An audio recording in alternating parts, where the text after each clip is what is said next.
Welcome everyone to Perpetua's Growth Sessions series. We are here with an awesome group of speakers.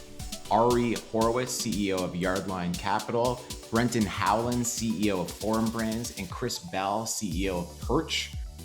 Each one of our speakers will be introducing their companies, why they're awesome, why Amazon businesses should care about them, and we'll hear a bit more from each one of the speakers. And we're going to kick things off with Ari Horowitz. Ari, welcome. It's good to see you. Adam, thanks so much for having us. Really appreciate you including us with this panel and with a terrific group here. It's great, and I think we have a partnership to announce as well. Do we not? Are we coming public with it now? Is this it? We can do it. More to come soon, but I think we should do it now. Let's give the people what they want, right? Go for it. You want me to go for it? Okay, you're cool. The marketing guy. So as of a few months ago, all Perpetua customers can receive access to capital to help fund and grow their Amazon business. And our capital partner, the company providing the capital, is Yardline Capital. And so without further ado, Ari, what is Yardline? So Yardline is, we are a growth capital provider. We are here to help the e-commerce platforms, the platform economy, people selling on Amazon, Target, eBay, Etsy, anyone, Shopify, who is looking for growth capital, taking advantage of what I think is a unique moment in time right now, where there's tremendous opportunity as entrepreneurs to be able to grow your e-commerce business. And typically the limitation right now is capital.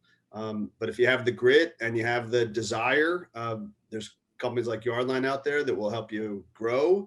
And then for other people on this call here to give you some liquidity. So it's a terrific time to get in the game, and we want to see more and more people doing that. We'd love them to use your platform to continue to be smarter about how they spend the money that they get from us. And so I think we're all contributing to something really exciting. And what exactly, is Yardline a bank? Why are you specifically experts in providing these sorts of businesses capital?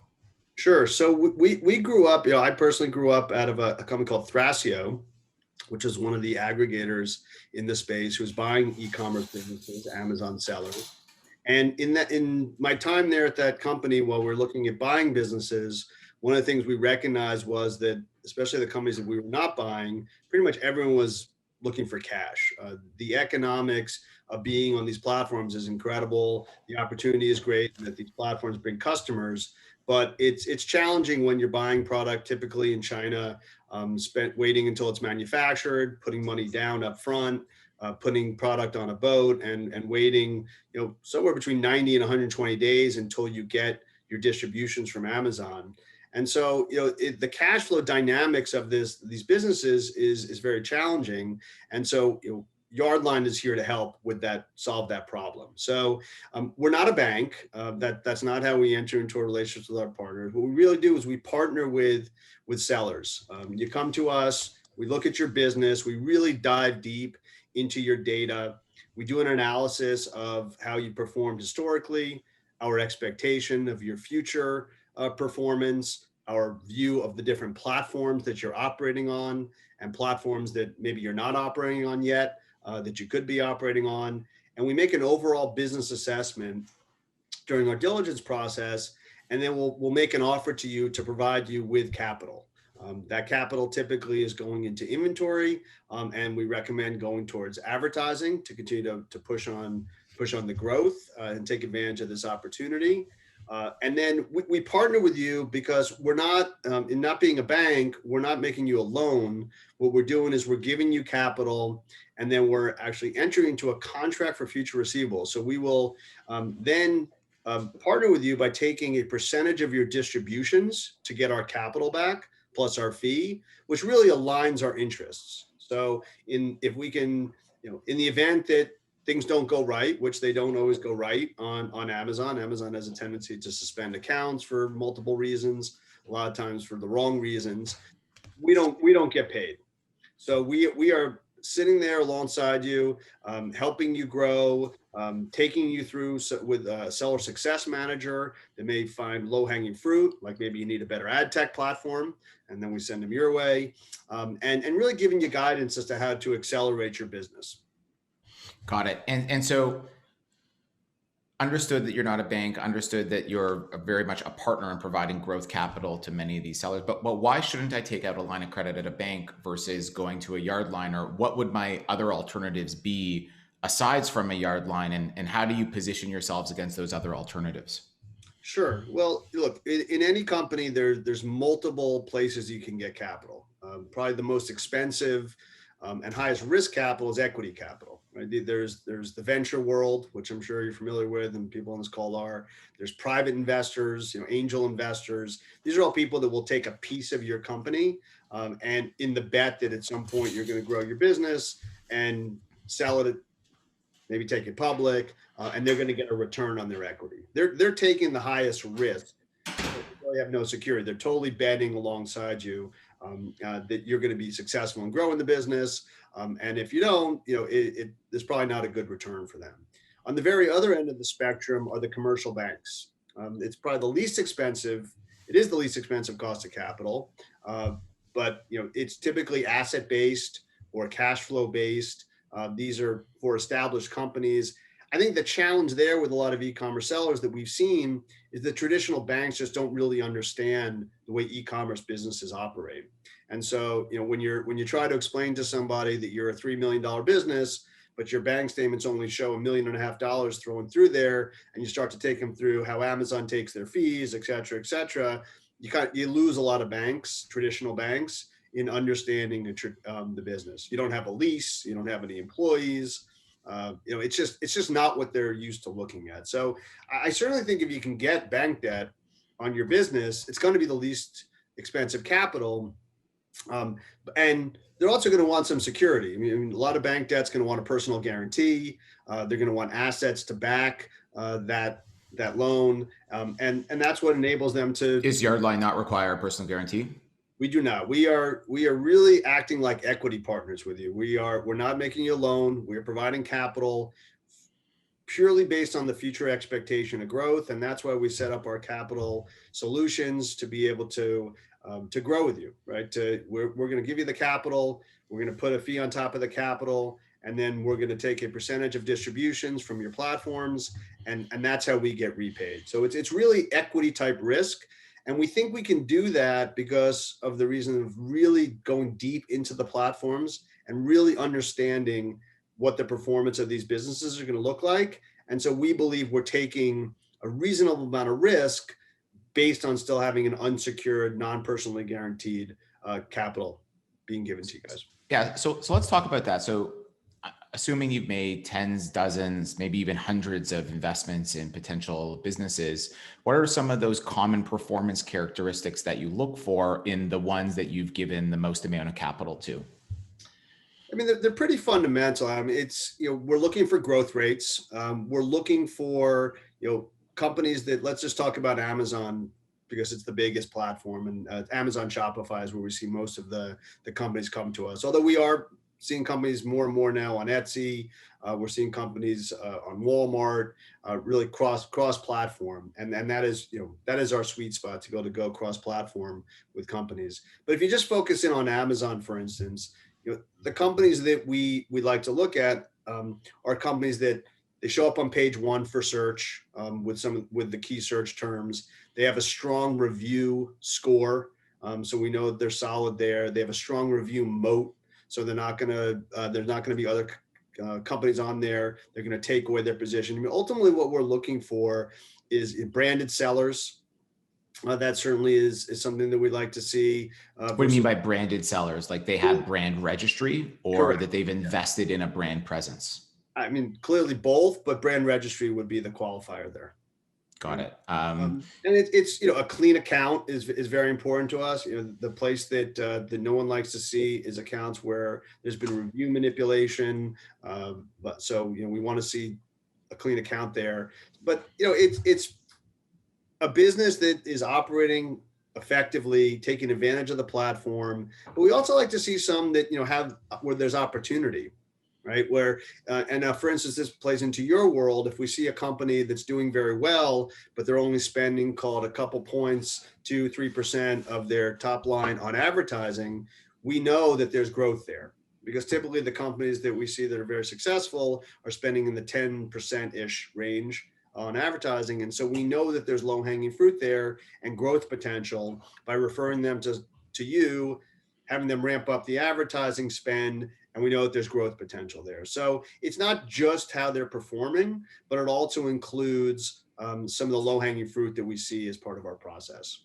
So let's use percentage of ad spend as a percentage of total sales. Some advertisers, I imagine, are trying to extract as much margin on profits as possible, and they don't reinvest in ads because they're fearful that it will hurt their margin. Ads can be expensive. We all know that ads on Amazon can be very, very expensive.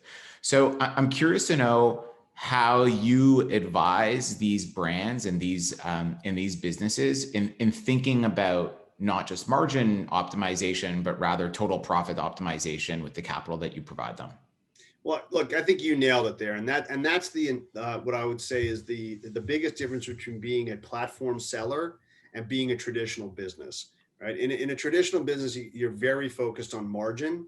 In the platform economy, there's no shortage to customers and sales opportunity. Even if you're the number one player in a space, you can still double, triple your revenue because you're not taking down all of it in a category. So I totally agree with your point there. The focus should be on net dollars, not margins. And I think that's where this conversation comes into play. Let me take a step back and sort of talk through how we get there with our clients, because I think it might be helpful.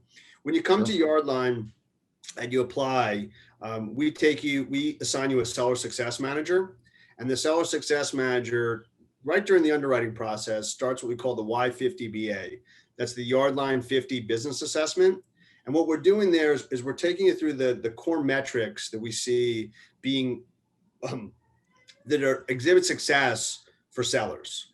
And so when we line you up against the benchmarks or some low-hanging fruit that we see in terms of successful sellers, we can really help the businesses grow or stabilize them, if you will. So part of that process of not just providing capital, but being a coach, plays into this theme that you're talking about there. One of the things that we do talk about is what we call the growth capital math. And that growth capital math is, if you're doing $100,000 a month, our thesis is there's no reason why you can't add another $250,000 a month to that equation. So how do you do that, right? Well, let's say you take another $100,000 from Yardline. 60% of that's probably going to go to inventory. The other 40% that should go to advertising, right? Now you may be spending more on a percentage of revenue basis with that incremental $40,000 that you're pushing towards advertising, where maybe on that first $100,000 of revenue, you're only spending $10,000.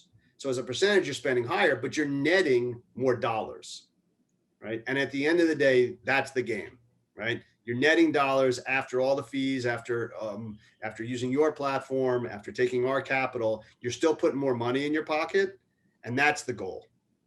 Yeah, totally agree there. We have a question from the audience, and someone's wondering, is there a certain amount of years that someone needs to be selling for you to provide them capital, or can newer sellers opt in as well? It's a great question. And the reason why I think it's a great question is that our goal would be to help brand new sellers get into the game. It's all about data collection for us. So all the credit decisions we make, the amount of capital we provide, the terms of our capital is all based on historical data and platform data. If we can derive enough data outside of the individual company to make a good credit decision, we'd love to be able to do that, because I think that's a wide open space where nobody's playing.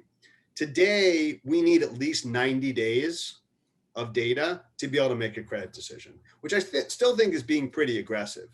We'd like to see a year in business, but we have gone down to as low as 90 days if we're really comfortable with the category and we can get the data we need to be able to make a credit decision. Got it. Is there a max amount of capital that you dish out? Well, we don't try to dish it out. We're gonna Forgive me for responsibly. using the term.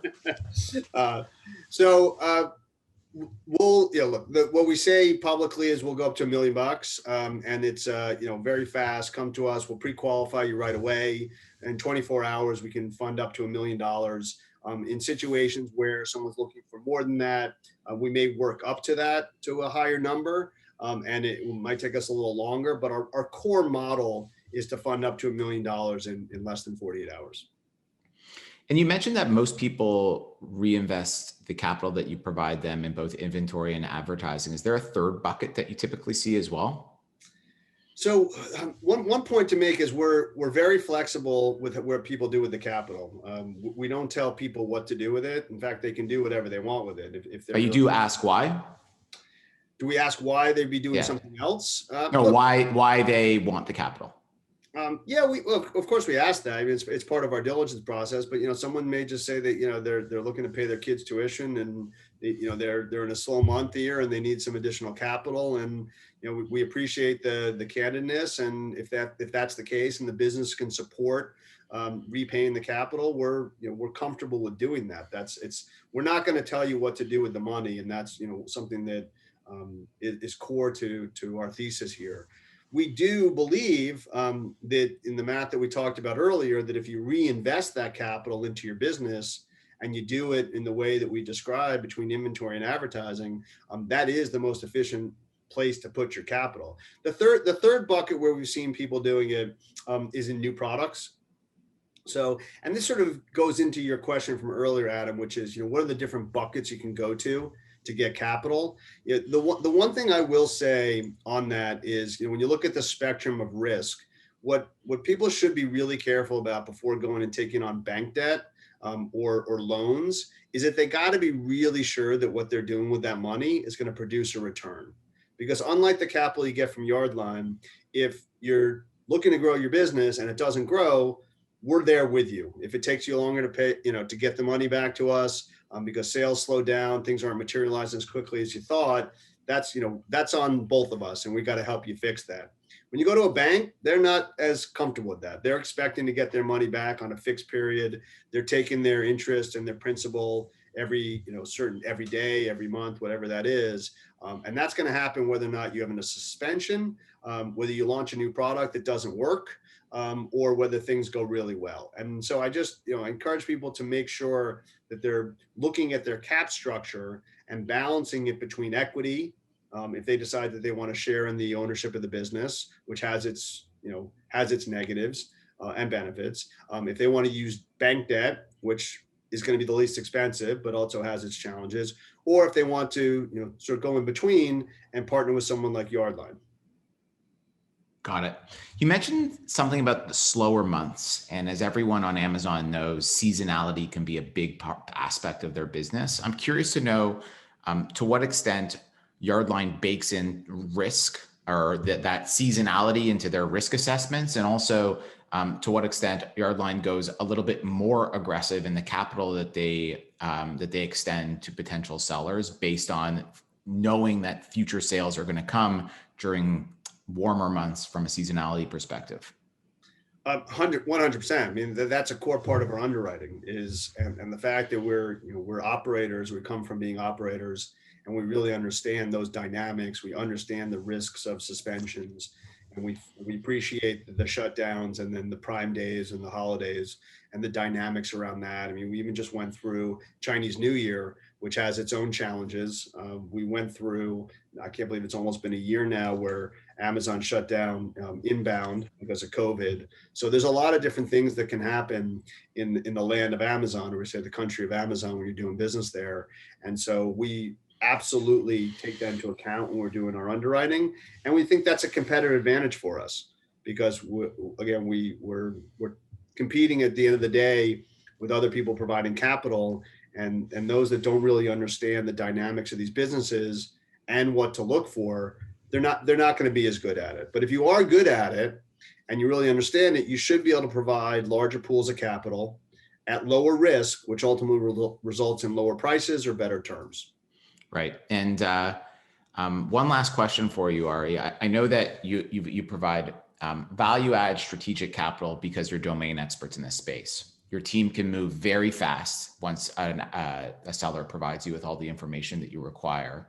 I'm sure that everyone's wondering like what the fees are relative to a traditional loan or any traditional capital that one may get. I know that you can't specify on specific fees, but it varies. But I'd love to know how Yardline thinks about fees at the holistic level and where they stand competitively rather compared to other places where one could get capital. Sure. Well, look, we think that we line up against when people are looking at us, if they can go get bank debt, great, take it, right? We're still, and then they should still talk to us. What they should look at us against is equity. That's really where we play. So that we are non-dilutive capital, that where we become essentially your partner for a short term. And once you've gotten us back our capital plus our fee, you don't have to deal with us anymore unless you want to, and you come back and hopefully we continue to renew and maintain that relationship. So from a cost perspective, if your business is successful, we're going to be far less expensive in the long run than an equity investment would be for you. And also just the brain damage of going through it to get our capital, it's one day, right? You're not filling out a ton of forms, you're coming in, it's quick, we understand your business, we're doing it all data driven, and we can make a very quick credit decision and fund very quickly to deal with, either you got a boom in sales or you're worried about running out of inventory, which we know is a terrible place to be on Amazon. But to be very specific, our fees range anywhere on our capital from 5% on up, and it's really depends on how long you want to keep our capital, what your growth rate is, the expectation of your growth rate. To your point earlier, where you are in your seasonality curve, whether you're going through a slow month or you're about to hit a fast one, it's all based on risk. Right. At the end of the day, we're custodians of other people's capital. We have a cost of our capital. We need to make a margin on that capital. There is an expectation that some of the capital we put out is not going to come back. Unfortunately, that's just the way the world works in where we are, because things do go south. And so we have to put that all into the pot and make a smart decision. So, that's how our models all work. And hopefully they continue to get better and better. We expect that they will. And we continue to provide, lower and lower rates to people so that we continue to fuel this economy that we're very, very bullish on. Awesome. Thank you very much, Ari. It's great to have you. If someone's interested in learning more about Yardline, where do they go? Best place to start would be yardline.com. Hopefully we've done a good job of making that journey easy. Lots of different places to click buttons and get in contact with our team. And we'd love to talk to you, even if it's premature. We think we can engage early on. So we'll do a small advances, as small as $5,000, 90 days in business. So we get involved early, and we'd love to grow with you. So, come talk to us. And either way, we think we can give you some good guidance on what we think is the best solution to grow your e-commerce business. Amazing. Thanks, Ari. We're super pumped with our partnership, and we're excited to scale it up in the coming months and years. We're going to do some amazing things together. I really appreciate you having us here, and congrats on all your success. You guys are doing a great job. Appreciate that. Our next speaker is Chris from Perch. Perch has raised over $125 million to purchase e-commerce businesses, and specifically Amazon FBA businesses. Chris, welcome. Tell us, what is Perch? Thanks, Adam. Glad to be here. So as you mentioned, Perch is we're a technology-driven product and brands company. We look for great products and brands, predominantly on the Amazon marketplace, but starting to widen our aperture a bit as we see more success and get more brands under our umbrella. But really, at the end of the day, we believe that many of the household names of the future, brands that will be in everyone's houses and stores and online, multi-channel, multi-geography, are getting started today right on Amazon. And as Ari was talking about, many of these brands sometimes run into capital constraints, but sometimes they run into other constraints. Some people don't want to hire employees, right? Some people just don't want to deal with the headache of building a team and dealing with HR. Some people, for personal reasons, feel like they've gotten to a point where they'd rather get some cash out. And so we like to buy amazing products and brands that have a proven history of success on Amazon, especially, and take them to the next level, whether that's growing them internationally through different channels, and optimizing their supply chain, keeping them in stock, making sure we have the right cost and price points. Right. And it's interesting, you led with saying that you're a technology and platform company. And I'm curious to know what is the technology and platform that makes Perch special that isn't just an acquisition company? Yeah, absolutely. I feel very strongly about that. So I'm glad you asked. Right now, a third of our employees are software engineers or software product folks. So we are building a technology company. The beauty of e-commerce, and this is why, for example, Procter & Gamble isn't doing what we're doing. They know how to run a $500 million brand. They don't know how to run $105 million brands. And if you try to run $105 million brands with large teams of brand managers and inventory managers and things like that, the economics just don't make sense. And at some point of scale, things like that start to break apart. So what we're building is a technology platform that you can think about like an ERP for e-commerce, essentially, right? So everything from supply chain, right? We have over 1,000 products, probably way more than that now, actually, right, globally, that we're, as Ari was talking about, right, that from the time you place an order to the time it's sellable is 3 to 4 months, depending on that. And when you're forecasting thousands of products across multiple geographies with different seasonality, different promotion calendars, different lead times on manufacturing and inbound, even something as simple as with a 5-product business, you just do that in Excel. And as you get bigger, we had to create a software platform to be able to do our forecasting and global positioning of all of our inventory to make sure we're not going out of stock on any products. And that goes all the way through to managing our digital assets, right? So we have photography, we have copy and merchandising, all sorts of stuff that, again, it's easy to do at not easy, but it's manageable to do at small scale when you have a few products. But as you're growing into a larger and larger company, these things get hard to do with just large teams of people. And so we're building a technology solution where we can optimize our business with fewer very smart people who are focused on making the engine run better rather than large teams of people doing all the things that the entrepreneurs were doing previously manually. Exciting. And going on your website, I noticed that a lot of the companies that you purchased are in fact brands. And I know that in the world of Amazon, we have this world of third-party sellers who are selling nondescript products, making sometimes millions of dollars, but have not invested in a brand presence. And it seems like Perch targets potential companies to buy when they are in fact a brand. Is that the case? That's correct, for a couple of reasons. One is we generally don't want to be in the win the buy box game because that's a race to the bottom. And so we only buy brands registered or that kind of as a step one initial protection on Amazon, that we can have a listing that is ours and the reviews we're getting are only real to our product versus other people being able to list on that. And then as I mentioned earlier, in the medium term, as we start to leverage our brick and mortar relationships, as we start to look across other channels and geographies, really what we're building is the Procter & Gamble of the future. And I know it seems kind of funny to say that because they're $75 billion in sales, right? So there's a big gap between us and them. But if you think about the fact that these micro brands are taking so much share despite the headwinds, right? Despite not having great access to capital, despite which I know Ari is fixing. So they'll get there. But in general, it's hard to be a small business and to compete online. And the fact that they're having so much success despite that, in our minds, means they're building real companies, right? Real brands, real products that are winning in the most competitive marketplace in the world. Amazon, I have investors sometimes ask me if we find less competitive niches on Amazon. And it's just a funny question, right? There's so many millions of sellers on Amazon. Every niche is hyper competitive for the most part. And so generally, if you're winning, you have something that's valuable that we think that customers want in other geographies and other channels.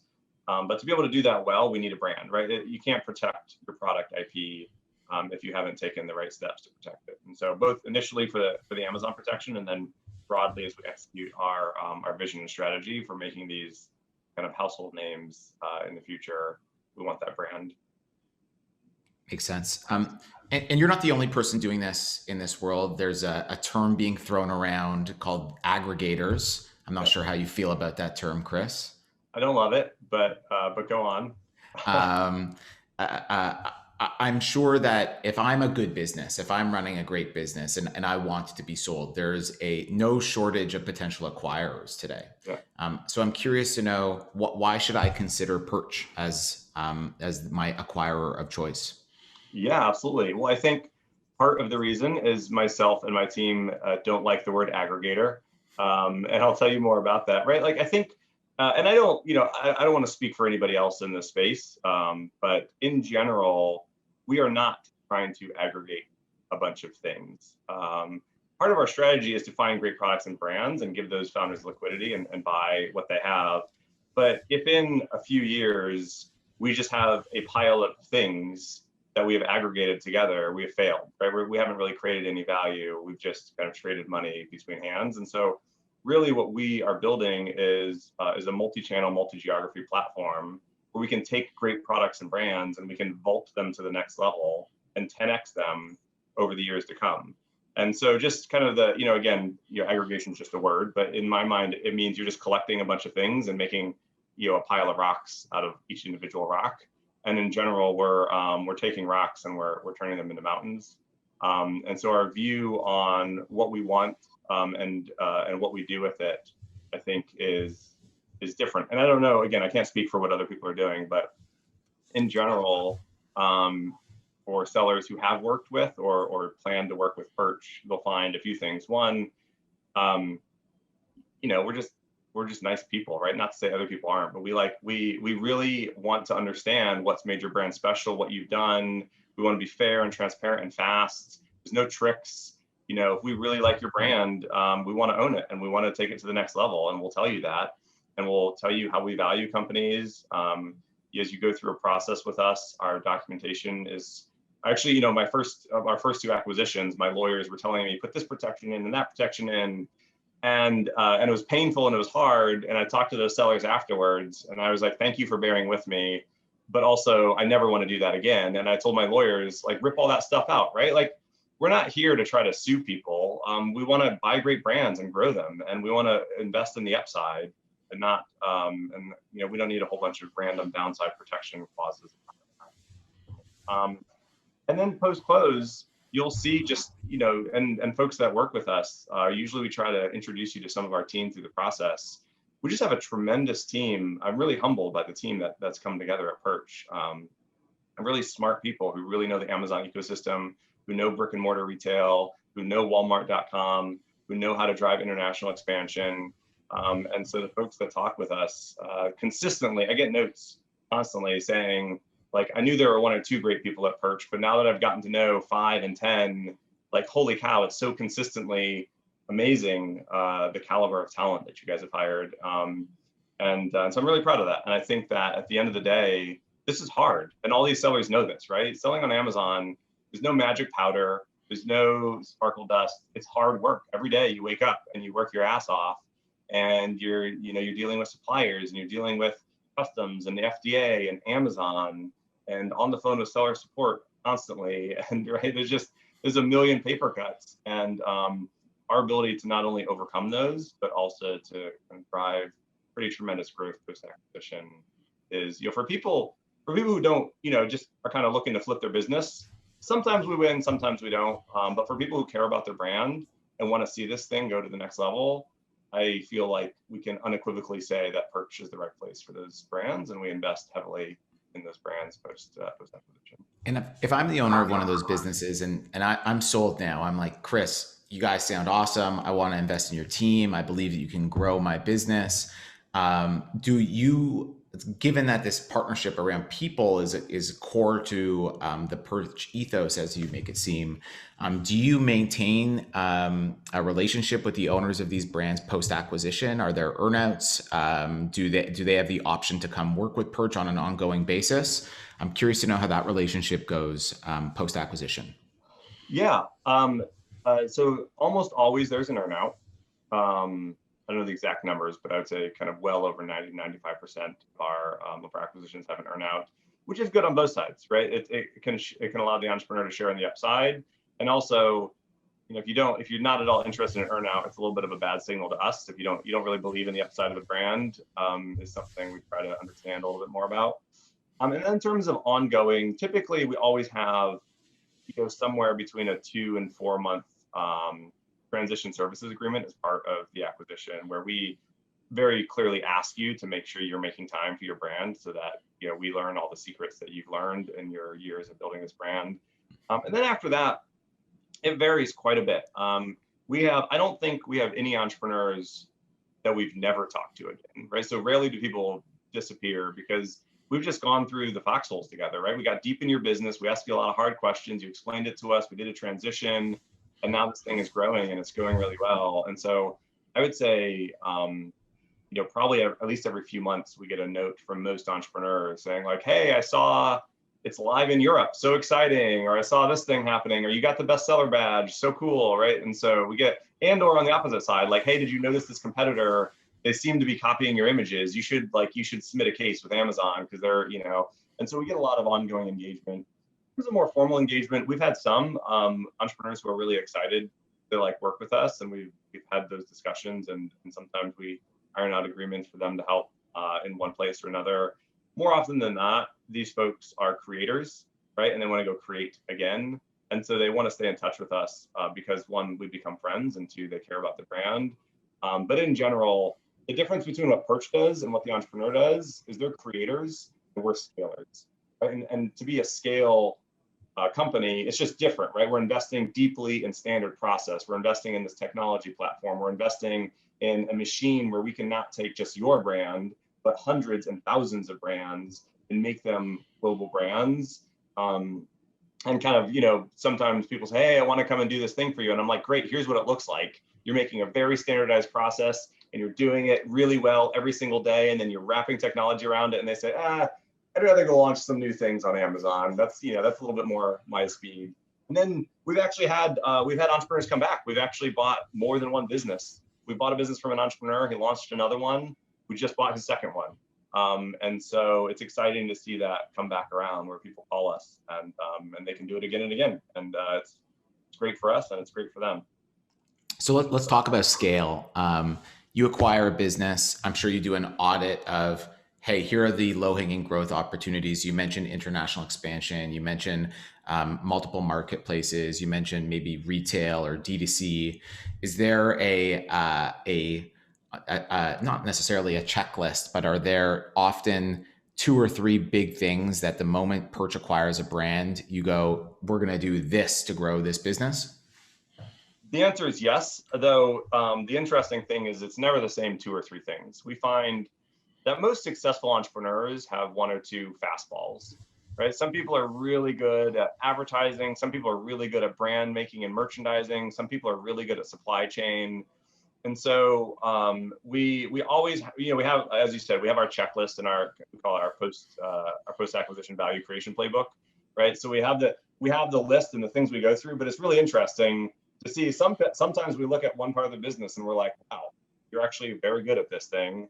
And we look at other parts and we're like, hey, there's just a ton of opportunity in this other area. So I'd say it's rarely consistent in terms of where the expansion opportunities are outside of other channels and geographies. I would say most entrepreneurs, partially for, I think 75% of the entrepreneurs that we've acquired their business have only sold on .com in the US, or maybe they do NARF, right, and do Canada, Mexico. But, and I think that's partially working capital, partially, right, we just went through Brexit ourselves and it was super painful, right? So dealing with the EU and UK and all that kind of stuff can just be a headache. And so we pretty consistently find European expansion to be a big one. And then also additional channels, right? Most entrepreneurs are only selling on Amazon, which makes sense, right? It's so big, it's growing so fast. If you can figure that out, you can make a lot of money. But to actually get into brick and mortar, it takes a whole different approach to how you interact with retailers and how you package your products and how you price and how you avoid channel conflict. And so we find pretty consistently those are just structural areas where your average entrepreneur doesn't have the time, the scale, or the knowledge to get quite as far into them. It's interesting, and this is just my our very biased opinion that the moment we think about scale, the first thing we talk about is advertising. And you didn't mention advertising within that. And ostensibly, a lot of the capital that you've raised to grow these businesses is going to be fueled into advertising. So I'm curious to know how you think about a shift in advertising strategy once you acquire a brand, and not to tell Perch's secret sauce here, but where you look for in low-hanging fruit wins from an advertising perspective post-acquisition, if possible. Yeah, that's another area where it varies quite a bit. We've acquired some companies that are extremely good at Amazon advertising. We've acquired companies that are way overweight, right? They're spending 20% of revenue on advertising, and we're saying, wow, that feels pretty unproductive, and we'll pull it back. And then we acquire, it's totally shocking to me when this happens, but good for them. We've acquired a number of companies where they've never spent $1 on Amazon advertising, and they're number one position on the first page of a bunch of meaningful search terms. And don't tell anyone that's possible. Yeah, Chris. I don't know how they do it. If I knew how they did it, I would package it up and sell it. It's an amazing thing to see. And so that's another area where we often find opportunity, but it varies what that opportunity looks like. But you're right. I would say, the more than 50%, the vast majority of brands, we end up increasing ad spend. Typically, we see everything from people are running out of, very productive budgets are running out at 9 or 10 in the morning. And if we up them, we can kind of just get a lot more runway on that. And this is where platforms like yours helps, right? Just for kind of capacity reasons, people only have, be bidding on like 10 keywords or 15 keywords, right? Because it's just like, it's hard to bid on 600 keywords every day. It's just a lot of math and things to watch and do. And so we oftentimes find that sellers are only bidding on head keywords, and they're missing a lot of opportunity by bidding on a whole bunch of tail keywords, where honestly the bids are lower, and each individual one is not worth you spending half an hour a day figuring out. But you add them all up, and a bunch of times you can collect a lot of tail keywords and get some search volumes that are just as high as some of the head keywords at much lower cost per click. So I agree. That's another area where we invest a lot of time and energy and money, clearly. Of course. Chris, thank you very much for being on today. How do people get in touch with Perch? You can go to perchhq.com. You can fill out our form, or you can just email us at info@perchhq.com. Awesome. Thank you very much, Chris. Brenton, thank you for your patience. Welcome back. No problem. Thanks, Adam. Good to be on. All right. Brenton, CEO of Forum Brands. What is Forum Brands?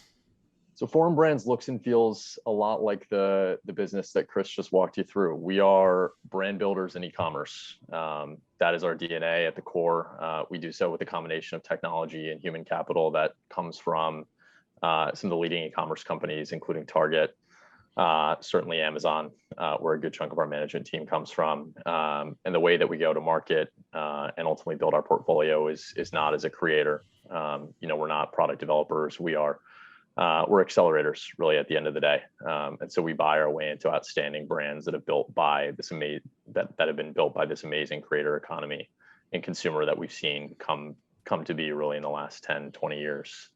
We take those and we take them to the next level. Yeah, and similar to Chris, you're also not fond of the term aggregator, and That's correct. you had a fun way of describing this world of similar type businesses. Do you want to go ahead and share that? Yeah, in terms of kind of how you're defining aggregators, Adam. Yeah, I think you mentioned something about a point of ingress. The acquisition is the point of ingress for just building a family of brands, correct? That is exactly right. We set up Forum Brands with the idea that we wanted to really do what we do best in building an outstanding e-commerce business and portfolio of brands that really can stand the test of time. And you look at our team and our backgrounds, and none of us are product developers, innovators on the CPG side. We are experienced M&A experts, first and foremost. That's really where my background comes into play. We've been advisors to some of the largest CPG businesses in the world, including Procter & Gamble, Unilever, Walmart. And then we're operators at the end of the day. And so, as I mentioned, a lot of our team comes from Amazon. And so for us, we view this outstanding, really, creator economy that Amazon, Shopify, Walmart have all built as a huge opportunity for us to unlock a lot of untapped value that we think over the next century is going to shape the future of digital retail. And in this world of, let's call it 30, for lack of a better word, aggregators raising over $3 billion in aggregate, what makes Forum different, and why should someone consider selling to Forum or partnering with Forum?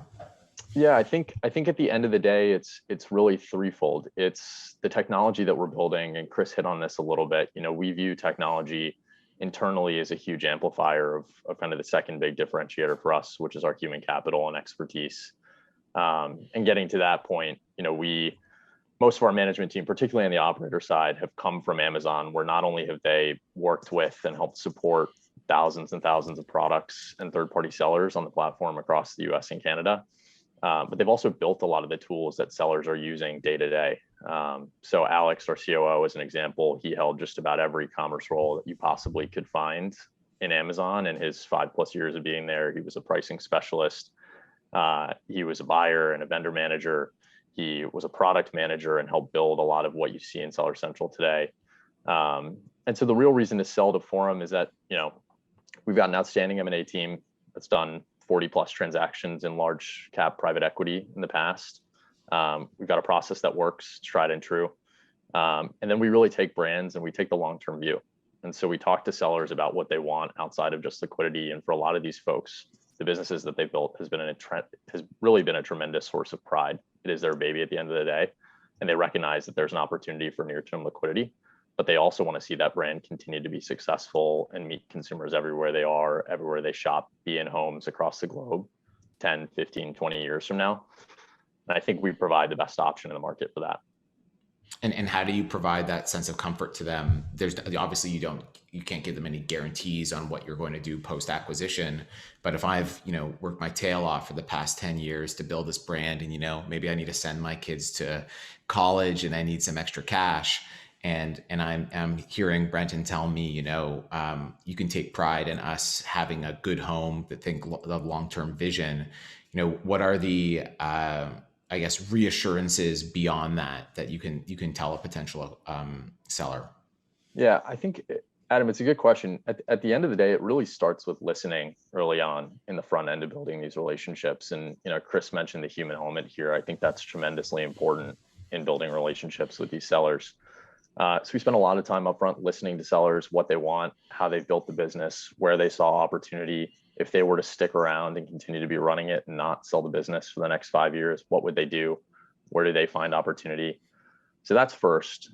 Second is we use a lot of technology across what I call kind of our value chain at Forum, which starts with finding sellers that we think have built outstanding businesses and categories that we like to play in, turns to evaluating businesses in 24, 48 hours with technology that we use to get under the hood, and oftentimes know some of these businesses, at least financially speaking, and the numbers better than the sellers know it themselves. And so we can start to have a dialogue early on about, hey, here's where we see opportunity. Here's where we think we might be able to take your brand to the next level. And here's the 5-10 year view that we have in mind. And then I think the last thing is really just looking at our operating team. I mean, we've got a tremendous track record of building brands. We know what it takes to build and scale a brand from $3 million in revenue to 20 million, 30 million, 50 million, in some cases, 100 million, some of the brands that I've worked with in my prior life. And so we do all of that and package it together. But it all starts with the human element of really building relationships. And you mentioned categories that you find particularly interesting. Are there particular categories that Forum has a distinct perspective on that other folks in the space might not? Yeah. So we spend time in roughly 5 or 6 categories, and our category focus really at the end of the day has been shaped by what we look for in assets that we like and we think are really truly A quality that we can take to the next level. I think we'd be doing a disservice to sellers to be entering spaces in consumer where we don't feel like we have an angle, or we don't feel like we're best set up for success to ultimately lead in categories for 10, 15 years to come. So a couple characteristics of some of those categories: really high quality unit economics, fairly low fad risk, fairly high recession resilience, enduring categories that are large today that we feel like have tailwinds that will stand the test of time. And a few others. Product liability is certainly something that we're hyper conscious of. Ari mentioned it really early on that Amazon does have a tendency from time to time of shutting ASINs down, shutting seller accounts down entirely. And so we look for brands that we think are stable, durable, avoid some of those risks, and that importantly, we have an angle on from our operating expertise to take to the next level. And so we spend most of our time at the end of the day really in consumer durables that are found around the home. Not nice to have products, but really need to have products. Why durables and not consumables? Consumables, have that repeat purchase value that, if your CAC is 1, you can determine your repeat purchase rate, and then your LTV is easily modelable. You would think that in sophisticated acquirers creating models, that consumables would be a really sexy part of the business. So why durables specifically? Yeah, I mean, those are outstanding categories, and you've seen it across Amazon. I'm sure you see it with a lot of your clients that people build phenomenal, really large scale businesses in Amazon in the consumable space. I think for us, it comes down to a few things. One is it's just not our area of expertise. We spent a little bit of time looking at this space, but at the end of the day, we want to be focused on categories. There's thousands and thousands of assets in Amazon alone, not to mention broader e-commerce that we could spend time building relationships with and potentially acquiring. And I think focus is really important. And then building that trust with sellers so that we can kind of put our money where our mouth is and really ensure that we're going to build long-term leaders in certain categories. And I think for us, consumables really doesn't fit that. But that said, I think at the end of the day, we're also opportunistic. And so companies that fall in and around the gray area between consumable and durables, we certainly like to spend time on, and reoccurring characteristics in businesses are certainly things that we think are fascinating and make for high quality assets. Nice. And is your focus US only, or someone's asking for an EU brand that sources locally and sells primarily in the EU? Would that be of interest to Forum? Yeah, we'll buy internationally. We've got a team that's well set up to execute on that. We've got a dedicated team that specifically thinks through international opportunities, whether it be brands that we've acquired in the US, Canada, or Mexico that have the opportunity to move into some of those categories, or to look at acquiring businesses in Europe, in the UK, or broadly across the globe. So we'll certainly spend time there. I mean, one of the beautiful things that Amazon has built is a marketplace platform that looks and feels very analogous across different markets. And so it sets us up for success in being able to engage with really this international ecosystem of sellers. And speaking of international, when we spoke with Chris, he mentioned expansion to other marketplaces as being one of the many things that they do post-acquisition. Is that also an area of growth that you typically find in your playbook post-acquisition, or are there other aspects that you think are unique to Forum? Yeah, I think absolutely. And I can get to the last question around other aspects that are unique to Forum, but multi-channel is certainly one of the elements of our operating playbook that we feel is really important to building, again, long-term category leaders that meet consumers everywhere they are and everywhere they shop. Amazon is obviously the behemoth, particularly here in the US, in terms of where folks are driving traffic. But we're seeing more and more the advent of other marketplaces that are providing really high quality shopping experiences for some of these brands, whether it be verticalized marketplaces like a Chewy, like a Zulily, or looking broadly in the UK and Europe, where the horizontal marketplace landscape for buying consumer goods is a little bit more fragmented, where Amazon doesn't own quite as much share. And so it's certainly an opportunity. I would say for us, it's a little bit of a medium-term opportunity. We focus on the things that matter and really drive value. So we're very effort versus impact oriented in how we work with brands post-acquisition. And to Chris's point, and a lot of what he talked through, there's lots of opportunity in Amazon alone. And it looks and feels a little bit different with each business, which is why we've built a lot of technology that allows us to understand kind of where the opportunity lies through data analytics and internal tools to give our brand builders and our team the opportunity to focus on really what matters. Yeah, that makes a lot of sense. And so backing it up a little bit, why do you think now is this time in which so many companies like a Perch, like a Forum, are starting to raise capital? Amazon's existed for almost over 20 years now. And of course, the marketplace is growing very significantly. But why do you think now is the time in which there's been such a proliferation of these types of businesses forming? And are more and more businesses looking for that liquidity? Like what has been this global inflection point that has caused so many of these businesses to come out of nowhere, it seems? It's an interesting question. I think I'd really break it down twofold. I think first is, the marketplace for third-party sellers continues to accelerate at a rapid rate, but you're starting to see it become more and more at the forefront of what Amazon and other kind of back-end commerce tools are prioritizing, how they speak about their value proposition, what their North Star is. And Jeff Bezos has come out and publicly said that third party is a huge priority for Amazon. They're investing billions and billions of dollars each year. There were over 1 million new sellers that joined the third-party marketplace alone in 2020. So we're really starting to see this inflection point come through. And importantly, a lot of the brands who've been doing this now for 5, 6, 7 years, starting to get to the point where liquidity does make sense, where they're looking at a $2 million top line business and saying, either I stick around and start to bring on employees, start to build out sophistication, start to think about raising capital to really accelerate, or I say, hey, this has been an incredibly fun ride. There's a better long-term home for the business, and it might make sense for me to sell. So that's one, is just kind of where the market is at large. I think the second thing is credit to really Ari and the team at Thrasio for driving awareness that this is an option within this market. And I think a lot of what we've seen in talking to thousands and thousands of sellers is most folks didn't realize there was an opportunity to exit their business and that this was something that they should be actively pursuing.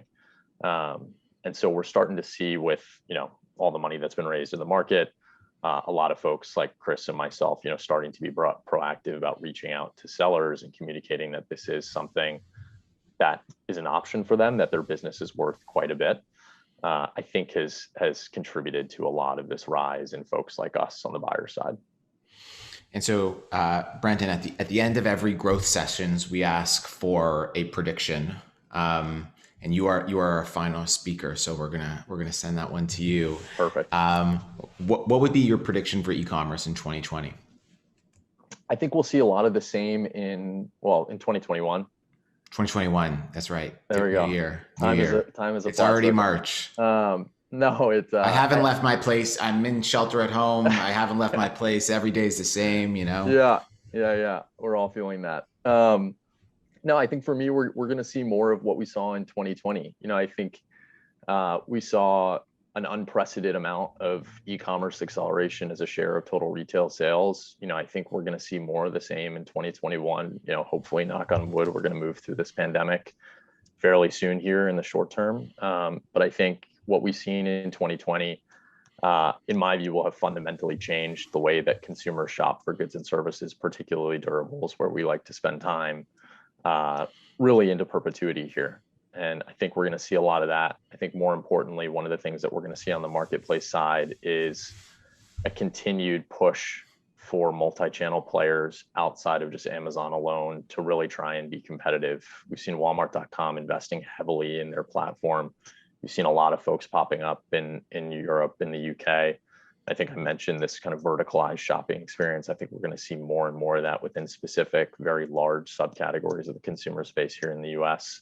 So I think it presents a ton of opportunity, not only for folks like ourselves, but for sellers who have spent a lot of time on Amazon, who are looking to continue to find ways to diversify revenue streams and grow the business, that Shopify and a lot of these other platforms are going to be more and more important here moving forward. I think that's an excellent prediction that I think it's an exciting place to be in. And we're all excited to be here. I think, someone mentioned it as we were chatting before this chat. There's an opportunity for everyone to win, and there's an opportunity for everyone to win at scale. And this world of e-commerce, we're really only in inning number 2.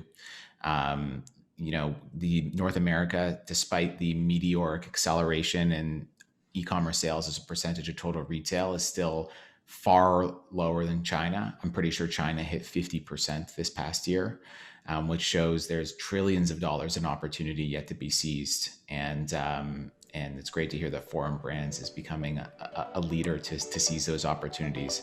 Thank you very much, Brenton. Thank you very much, Chris. Thank you very much, Ari. Appreciate all the listeners. This is Growth Sessions. We'll see you soon. Appreciate that. Thanks, Adam. Terrific. Great job.